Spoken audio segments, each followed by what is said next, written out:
सब माँ बाप यही बोलते हैं कि बेटी का नहीं खाना चाहिए, जो वो कमाई करती है वो नहीं खानी चाहिए। ऐसा हमारे धर्म में लिखा हुआ है, हर माँ बाप कहते हैं, मेरे पापा भी कहते हैं। फिर हमारा पालन पोषण भी हमारे माता पिता ही करते हैं, तो क्यों नहीं खा सकते वो हमारा कमाया हुआ। बेटी का कन्यादान होता है, बेटे का कन्यादान नहीं होता।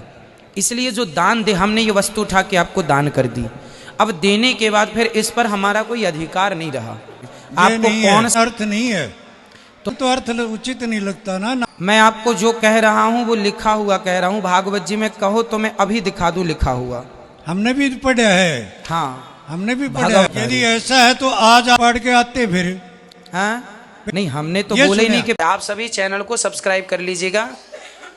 जो भी YouTube पर देख रहे हैं चैनल को सब्सक्राइब कर लीजिए और शेयर कीजिएगा। राधे राधे दोस्तों, स्वागत है आपका हमारे YouTube channel reaction by Usha में। तो बात करेंगे हम आज ऐसे बुजुर्ग की जो कि पंडाल में आते हैं और कहते हैं गुरुजी मुझे आपसे एक प्रश्न करना है कि जैसे कि कृष्ण भगवान गोकुल में पैदा हुए तो मथुरा में क्यों आए, और अगर मथुरा में आए तो 11 बरस के बाद वापस मथुरा क्यों गए। तो दोस्तों आइए देखते हैं कि इन बुजुर्गों ने किस तरीके से लगा दी प्रश्नों की झड़ी, तो उस झड़ी को हमारे गुरुजी किस तरीके से सुलझाते हैं और किस तरीके से समझाते हैं। आइए दोस्तों देखते हैं वीडियो। आचार्य जी प्रणाम। हम रोहतक हरियाणा से आए हैं जी। मेरा एक सवाल है, सब माँ बाप यही बोलते हैं कि बेटी का नहीं खाना चाहिए, जो वो कमाई करती है वो नहीं खानी चाहिए। ऐसा हमारे धर्म में लिखा हुआ है, हर माँ बाप कहते हैं, मेरे पापा भी कहते हैं। फिर हमारा पालन पोषण भी हमारे माता पिता ही करते हैं, तो क्यों नहीं खा सकते वो हमारा कमाया हुआ। मजबूरी हो तो खा सकते हैं। जैसे आपका भाई नहीं है या है तो सेवा नहीं करता, और आप तैयार हैं माँ बाप की सेवा करने को, और माँ का बुढ़ापा है, आपकी सास को, आपके ससुर को, आपके पति को कोई प्रॉब्लम नहीं है, तो आप सेवा कर सकती हैं, बेटी कर सकती है। जहाँ भाई है, भाई जिम्मेदारी सबकी अलग अलग है ना। पत्नी की जिम्मेदारी अलग है, पति की अलग है, बेटे की जिम्मेदारी अलग है, बाप की जिम्मेदारी अलग है। उसी तरह पिता की जिम्मेदारी अलग है, बेटी की अलग है। बेटी का कन्यादान होता है, बेटे का कन्यादान नहीं होता। इसलिए जो दान दे, हमने ये वस्तु उठा के आपको दान कर दी, अब देने के बाद फिर इस पर हमारा कोई अधिकार नहीं रहा। ये दान का सिद्धांत है। कहते हैं दान एक हाथ से दो तो दूसरे को पता ना लगे, तो दान होता है कन्यादान। मैंने किसी की डिबेट सुनी तो उसने कहा कि अरे कन्या भी कोई दान करने की चीज़ है। बोले कन्या क्यों दान होती है। अब मूर्खों की ये बातें हैं कि कन्या क्यों दान होती है। अरे भाई, कन्यादान की परंपरा आज से नहीं है, माता सीता का भी दान हुआ था। कोई हमारी आज की परंपराएं छोड़ी हैं। तो जब बेटी का दान कर दिया तो दिया हुआ दान जिसको दे दिया, अब उससे फिर क्या वापस लें। हाँ मजबूरी है तो आप स्वीकार कीजिए, मजबूरी नहीं है तो फोकट में बेटी के घर पड़े पड़े खाने से क्या फ़ायदा। तो आपके पिताजी की मजबूरी है? नहीं मजबूरी तो घर में खाने दो, मजबूरी हो तो फिर आप सेवा करना, कोई दिक्कत नहीं। मजबूरी नहीं है, बस मेरा ये सवाल था। घर पे रहने दो। मेरे पिताजी के भी कुछ सवाल हैं। पाँव दबाए भाई। बेटी का खाना कोई पाप नहीं है, पर मजबूरी हो। देखो हर चीज़ की एक स्थिति होती है। बिस्तर पर मलमूत्र करना पाप नहीं है, पर जिसके हाथ पांव कमज़ोर हो गए, बुढ़ापा है, तो वो बिस्तर पर मलमूत्र करता है। लेकिन अब हट्टा कट्टा आदमी बोले वो करते हैं तो हम भी करेंगे, तो उसका करना सही है, तेरा करना सही नहीं है पगले। वो एक सिचुएशन है ना। तो मजबूरी में सब चलता है, मजबूरी नहीं है तो नहीं चलेगा। ये अभी आपकी गोद में छोटा सा बच्चा सुसु कर दे तो चलेगा, पर कोई दूसरा बड़ा कहे कि नहीं उसने किया मैं भी करूँगा तुम्हारी गोद में, तो नहीं चलेगा। क्यों जी? तो एक समय सिचुएशन है, स्थितियाँ होती हैं कि किस स्थिति पर क्या निर्णय लेना चाहिए। जी हेलो जी बताइए। अनिरुद्ध जी राधे राधे, जय श्री राधे। राधे राधे। मैं रोहतक से आया हूँ और आपसे कुछ प्रश्न पूछना चाहता हूँ भगवान के विषय में। जी बताइए। मेरा पहला प्रश्न ये है कि भगवान का जन्म यदि मथुरा में हुआ तो गोकुल में क्यों गए, और दूसरा प्रश्न ये है कि गोकुल में 11 साल रहने के बाद वह मथुरा में वापस आए, फिर जीवन पर्यंत गोकुल में नहीं आए, क्या आग उगल दी गोकुल ने ऐसी। क्यों नहीं आए? देखो ये दोनों प्रश्न उत्तर समझाइए। दे रहे हैं उत्तर। भगवान ने मथुरा में जन्म लिया तो गोकुल क्यों चले गए? एक बात बताइए, पानी बरस माइक लिए रहिए, पास में लगाइए, मुख के पास लगाइए माइक। जब पानी बरसता है, सुन रहे हैं आप? सुन रहे हैं आप? सुन रहा हूँ। हाँ सुनिए, जब पानी बरसता है तो पानी पहाड़ में भी बरसता है, समतल भूमि पर भी बरसता है। पानी सब जगह बरसता है, परंतु ठहरता कहाँ है? जहाँ गहराई होती है। सिमट सिमट जल भरहि तालाबा, जहाँ गहरा होगा वहाँ पानी सिमट कर भर जाएगा। उसी प्रकार दुष्ट कंस के यहाँ भगवान ने जन्म तो लिया, पर दुष्ट के यहाँ रहते कैसे? इसलिए सज्जन नंद बाबा और सज्जन वसुदेव जी, नंद बाबा और यशोदा के यहाँ उनके हृदय में प्रेम की गहराई थी। तो भगवान को क्या पसंद है? राम ही केवल प्रेम प्यारा। तो जहाँ प्रेम मिलेगा, आप लोग भी वहीं जाते हैं जहाँ प्रेम मिलता है। आपका जन्म भले कहीं हो जाए, पर रहते वहाँ है जहाँ आपको प्रेम ज़्यादा मिलता है। उसी तरह जन्म भगवान ने मथुरा में लिया, पर वहाँ उनके माँ बाप के साथ कंस ने अत्याचार किया, तो उनके साथ कौन सा प्रेम की वो बात करता, इसलिए भगवान वहाँ चले गए जहाँ प्रेम था, इसलिए वहाँ से गोकुल आ गए। पहला। दूसरा, आपने कहा कि भगवान गोकुल छोड़ के गए, मथुरा, मथुरा छोड़ के गए, फिर कभी नहीं आए, आपने ये कहा। जबकि बात यह है कि भगवान को 100 वर्ष के बाद भगवान ने 125 वर्ष की लीला की है, जिसमें 100 वर्षों के बाद भगवान पुनः वृंदावन वापस आए थे अपनी गोपियों से मिलने के लिए। 100 वर्षों के बाद आए थे, जहाँ पर श्री राधा रानी से उनकी पुनः भेंट हुई थी। राधा रानी को 100 वर्ष का वियोग था, श्राप दिया था श्री दामा ने। ये बात गोलोक धाम की है, श्राप वहाँ मिला था कि श्री कृष्ण से आपका 100 वर्षों का वियोग होगा, इसलिए 100 वर्षों के लिए भगवान चले गए। 100 वर्षों के बाद मिलने भगवान यहाँ आए थे। संतोषजनक उत्तर नहीं है श्रीमान जी। जो लिखा है शास्त्रों में वही हमने कहा है। हमने आप तो बताइए, आपको संतुष्ट पढ़ा नहीं, करने हमने तो ऐसा हमने तो शास्त्रों में ऐसा कभी पढ़ा नहीं। आपने नहीं सुना, इसका अर्थ ये नहीं कि पढ़ा नहीं, सुना तो है लेकिन पढ़ा नहीं कभी। हाँ, पढ़ा भी मिल जाएगा आपको, पढ़ा भी हम दिखा देंगे आपको पढ़ने के लिए। आप देखना तो चाहेंगे? सकता ही नहीं मैं। नहीं देख सकते? हाँ, तो देख बस नहीं ये सकता, समझ यही तो लीजिएगा कमजोरी कि होगी। भगवान 100 वर्षों के बाद जब भगवान कुरुक्षेत्र आए थे, ये तो भागवत जी में लिखा है। भगवान कुरुक्षेत्र आए थे, भागवत जी में लिखा है। सुदामा जी से मिलने के बाद भगवान कुरुक्षेत्र आए थे स्नान करने के लिए, और फिर जब कुरुक्षेत्र आए हैं तो स्वाभाविक वहाँ से जब यहाँ से वापसी गए होंगे तो ये रास्ते में पड़ा है, तो यहाँ भगवान ने पड़ाव डाला है। निश्चित आप गर्ग संहिता पढ़ लें, आपको सब चीज़ें मिल जाएंगी। दूसरी बात, दूसरा प्रश्न एक और था जी, बोलिए बोलिए। भगवान शब्द का अर्थ क्या है और श्रीमन नारायण का अर्थ क्या है? भगवान के बहुत अर्थ हैं। ऐश्वर्यस्य समग्रस्य धर्मस्य यस्य श्री ज्ञान वैराग्य और चैव षड्नाम भगितीर्णा, जिनमें 6 गुण हो उन्हें भगवान कहते हैं। भगवान का अर्थ ये भी होता है, भासे भूमि, आसे अग्नि, गासे गगन, वासे वायु, नासे नीर, 5 तत्वों को जोड़ दीजिए तो भगवान हो गया। ये तो सत्य है। हाँ, तो 5 तत्व के समन्वय को ईश्वर कहते ये हैं। सत्य है जी, ये पढ़ा है और समझा भी है। जी। नारायण का अर्थ, नारायण का जो सदा क्षीर सागर में, जो जल में जिनका शयन है, जो जल में सदा, नार कहते हैं जल को, जो सदा जल में नित्य शयन करें, जिनके चरण श्री लक्ष्मी जी दबाएं, वह नारायण है। बहुत सारे अर्थ होते हैं भगवान शब्द के, नारायण शब्द के बहुत अर्थ हैं। आपको कौन से अर्थ सुनने हैं ये बताइए। शयन करने का आयन अर्थ नहीं है, तो भगवान आयन का तो आगमन है। बहुत सारे अर्थ हैं, एक ही शब्द के बहुत अर्थ होते हैं हमारे होते हैं, लेकिन शयन तो अर्थ उचित नहीं लगता ना। नारायण, हाँ, मैं नार आपको, आयन, हाँ, आगमन है। मैं आपको जो कह रहा हूँ वो लिखा हुआ कह रहा हूँ। भागवत जी में कहो तो मैं अभी दिखा दूँ लिखा हुआ। हमने भी पढ़ा है। हाँ, हमने भी पढ़ा भगवान है। के जो नारायण शब्द की व्युत्पत्ति है, व्याख्या है, उनका आप जैसा हम कह रहे हैं लिखा हुआ हम आपको बता सकते हैं। श्रीमद् भागवत जी के 2 स्कंध में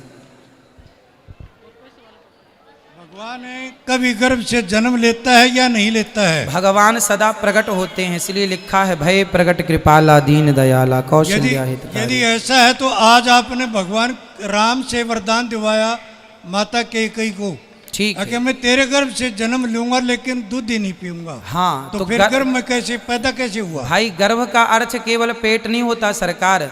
भगवान मंदिर में बैठे हैं तो उनको कहा जाता है ये गर्भगृह है। एक बड़े स्थान को मतलब समझिए, गर्भ का मतलब केवल पेट नहीं होता।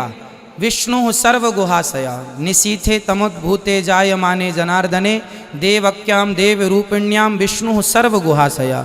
जो भगवान सबके भीतर बाहर गर्भ। अब एक बात बताइए, जब भगवान सबके भीतर व्यापक है तो क्या गर्भ में भगवान व्याप्त नहीं होगा? सबके गर्भ में ईश्वर ऑलरेडी हैं, परंतु भगवान प्रकट होते हैं। तमद्भुतम, भगवान के बारे में कहीं भी हमारी तरह तुम्हारी तरह जन्म नहीं लेते, भगवान प्रकट होते हैं। पर बोला यही जाएगा कि भगवान देवकी के गर्भ से प्रकट हुए। वो गर्भ का अर्थ वो गर्भ नहीं है। हाँ, भगवान गर्भ में जाते हैं अंश रूप में अपनी माँ के गर्भ को पवित्र करने के लिए, पर योनि के मार्ग से आते नहीं हैं, वह प्रकट हो जाते हैं। भगवान है ना सर्व सामर्थ्य।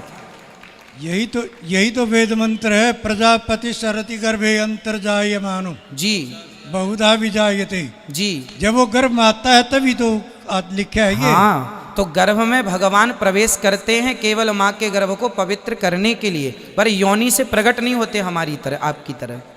वो प्रकट होते हैं। पेट फाड़ के आते फिर। हाँ, पेट फाड़ के आते हैं। भगवान तो खंबा फाड़ के आ जाते हैं। खंबा फाड़ के तो नरसिंह हुए। हाँ, तो भगवान तो भगवान है। कभी सुना तो नहीं पेट फाड़ के हुए, लेकिन खंबा फाड़ के हुए। नहीं, हमने तो बोले ही नहीं कि पेट फाड़ के आए हैं। अभी है, सुना भी है। पेट फाड़ के आए हैं ऐसा हमने बोला ही नहीं। भाई भगवान को पेट फाड़ने की जरूरत नहीं है। जैसे अंदर गए वो भगवान हैं, कर तुम अकर तुम अन्यथा कर तुम सर्व सामर्थ्य। ठीक है, ईश्वर हैं, उन्हें बाहर से आने की अंदर से आने, वो जहाँ सब जगह हैं, सब जगह हैं, तो वो कहीं से भी प्रकट हो सकते हैं। ठीक है, और बात कराइए, संतुष्ट हुए कि नहीं दादाजी? नहीं जी, संतुष्ट नहीं हुआ, क्योंकि बच्चे के रूप में भगवान आता है। यदि प्रकट होता तो पूर्ण रूप में आता, जैसे नरसिंह हुआ। तो पूर्ण रूप में आए हैं आपने राम में कहा है, आपने बच्चे के रूप में आए भगवान। नहीं, सुनिए, आपको कंफ्यूजन हो रहा है। आपने ये बताइए कि रामचरितमानस पढ़ी है? रामचरितमानस पढ़ी है, बहुत बार पढ़ी है। तो उसमें लिखा है भय प्रगट कृपाला दीन दयाला कौशल्या हितकारी हर्षित महतारी। उसी में लिखा है, उसी रामचरितमानस में लिखा है कि भगवान जब प्रकट हुए थे राम जी, तो 4 हाथ लेकर प्रकट हुए थे, चतुर्भुज रूप में। अब हम और आप प्रकट होते हैं तो क्या 4 हाथ में आते हैं? 4 हाथ में तो भगवान ही आ सकते हैं ना। वो तो फिर स्वप्न में दिखा, स्वप्न में नहीं सरकार, रामचरितमानस के इस छंद में स्पष्ट लिखा है। अब देखो, आप भले ना माने, पर रामचरितमानस में लिखा है कि भगवान चतुर्भुज रूप में आए। फिर माँ ने कहा कि प्रभु अपना बाल रूप दिखाओ, तो सुनी वचन सुजाना रोदन ठाना हुए बालक। फिर बालक भई। भगवान पहले प्रकट हुए थे चतुर्भुज रूप में, बड़े थे। फिर भगवान ने अपना सपना दिखाया था, सपने में रूप दिखाया था। भाई वहाँ सपने की बात नहीं लिखी गोस्वामी जी ने, आप समझिए। दिखाया। आपने रामचरितमानस पढ़ी है? तो फिर एक बार नहीं, कई बार। चलो मैं रामचरितमानस में जो लिखा है पढ़ के बता दूं। वो पढ़ सुन लिया और मैं जानने लग रहा, भय प्रकट कृपाला दीन दयाला कौशल्या हितकारी। चलो मैं इसकी व्याख्या कर देता हूँ जो रामचरितमानस में लिखा है। ठीक है, कर दूं आप कहें तो, ताकि आपका संदेह दूर हो जाए, क्योंकि संशयात्मा विनश्यति, भगवान पर संदेह नहीं होना चाहिए। यदि संशय है तो आप सभी का संशय मिटाने के लिए ही ये दास यहाँ पर बैठा हुआ है ना। अब देखिए, अब देखो, मैं पूरी पढ़ के बताता हूँ अर्थ। रामचरितमानस आप पढ़ लीजिएगा, उसमें लिखा है भय प्रकट कृपाला दीन दयाला कौशल्या हितकारी। इसमें तीसरी लाइन है, लोचन अभिरामा तनुघन श्यामा निज आयुध भुजचारी। भगवान कितने हाथ से प्रकट हुए? अब इसकी हिंदी पढ़ता हूँ जो गोस्वामी जी ने लिखा है, उसकी हिंदी ये गीता प्रेस गोरखपुर की रामचरितमानस में सब कुछ लिखा है। दीनों पर दया करने वाले कौशल्या के हितकारी, कृपालु भगवान प्रकट हुए। मुनियों के मन को हरने वाले उनके अद्भुत रूप का विचार करके माता हर्ष से भर गईं। नेत्रों में आनंद देने वाले मेघ के समान श्याम शरीर था और चारों भुजाओं में अपने खास आयुध धारण किए हुए थे, शंख चक्र गदा पद्म इत्यादि। अब यहाँ सपने की कोई बात नहीं है गोस्वामी जी की, चतुर्भुज रूप में प्रकट हुए। यही बात भागवत जी में लिखी है, तमद्भुतम बालक मम्बुजेक्षणम चतुर्भुजम शंख गदायुधायुधम। चतुर्भुज रूप में प्रकट हुए हैं। अब आपने पढ़ने में या गलती कर दी या समझने में गलती कर दी, स्वप्न की यहाँ बात नहीं है। यहाँ प्रकट होने के बाद माँ कौशल्या कह रही हैं कि आपके 4 हाथ हैं, हम क्या करेंगे 4 हाथ वाला बेटा, आप जरा छोटे हो जाइए। ब्रह्मांड निकाया निर्मित माया रोम रोम प्रतिवेद कहें, जिनके रोम रोम में वेद ब्रह्मांड लटक रहे हैं,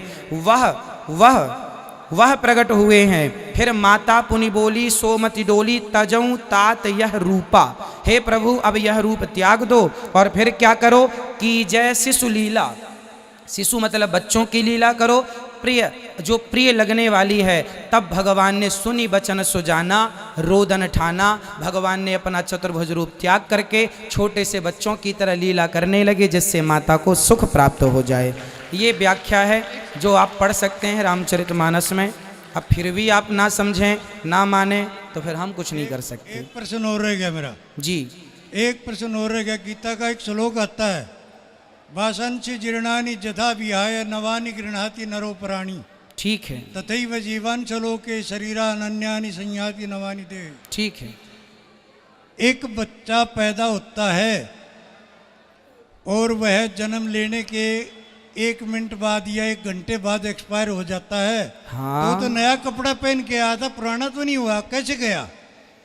क्यों नए कपड़ों में भी खोट नहीं निकल जाती क्या? खोट निकल जाता है, लेकिन भाई नया आप कपड़ा शोरूम पहन से के नया आया था। कपड़ा खरीद के लाते हैं, कई बार वो भी आप रिजेक्ट कर देते हैं ला करके। तो कैसे भगवान गया भी वो? नया शोरूम से निकाले, देखे हो गया उसको, इसलिए रिजेक्ट कर दिया। इसमें क्या है? वासांसि जीर्णानि यथा विहाया, ये सही है। भगवान कहते हैं आत्मा पुराना शरीर त्याग करके नया शरीर धारण करती है, आत्मा वस्त्र पहनती है, वासांसि जीर्णानि यथा विहाया। लेकिन ये बात सत्य है कि कपड़ा पहनती है। इसका मतलब ये नहीं कि बच्चा पैदा हुआ तो मरे ना, भाई जन्म लेते ही मर जाएगा। नया भी रिजेक्ट, आप नया चीज़ सामान घर में लाते हैं, नया मोबाइल खरीद के लाते हैं, आते ही बिगड़ जाता है। तो परमात्मा की बनाई हुई नहीं है। हाँ, तो परमात्मा भी इसी प्रकार से परमात्मा ऐसी चीज नहीं बनाता। अच्छा देखो, पैदा जब होते ही मर जाए। जब शांतनु का जन्म हुआ, शांतनु के पुत्र गंगा जी के पुत्रों का जन्म हुआ, तो जन्म लेते ही गंगा जी ने अपने सारे पुत्रों को पानी में बहाया कि नहीं?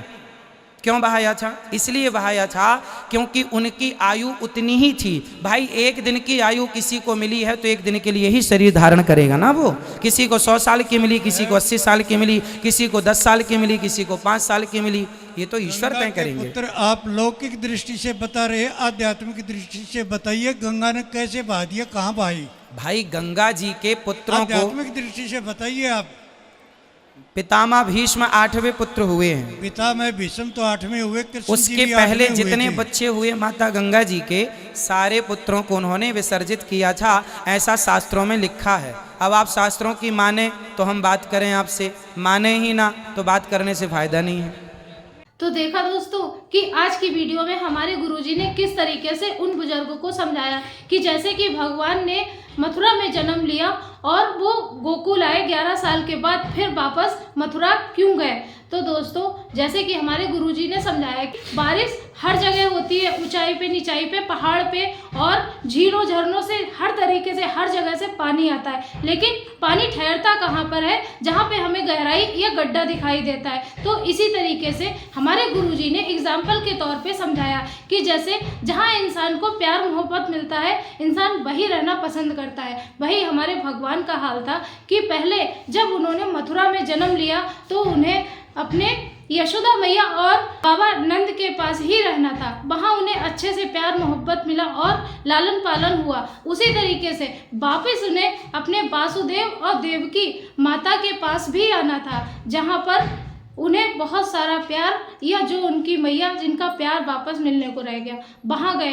तो दोस्तों ये सब हमें जहाँ पर प्यार मोहब्बत मिलता है, हमारा मन भी वहीं लगता है। यही हमारे भगवान का भी हाल है। तो दोस्तों, अगर आपको आज की हमारी वीडियो पसंद आई हो तो हमारे चैनल को सब्सक्राइब कर दें, हमारी वीडियो को लाइक कर दें और हाँ, कमेंट में राधे राधे लिखना बिल्कुल भी ना भूलें। मिलेंगे ऐसे ही इंटरेस्टिंग वीडियो के साथ भक्ति से जुड़ी हुई। तब तक के लिए राधे राधे।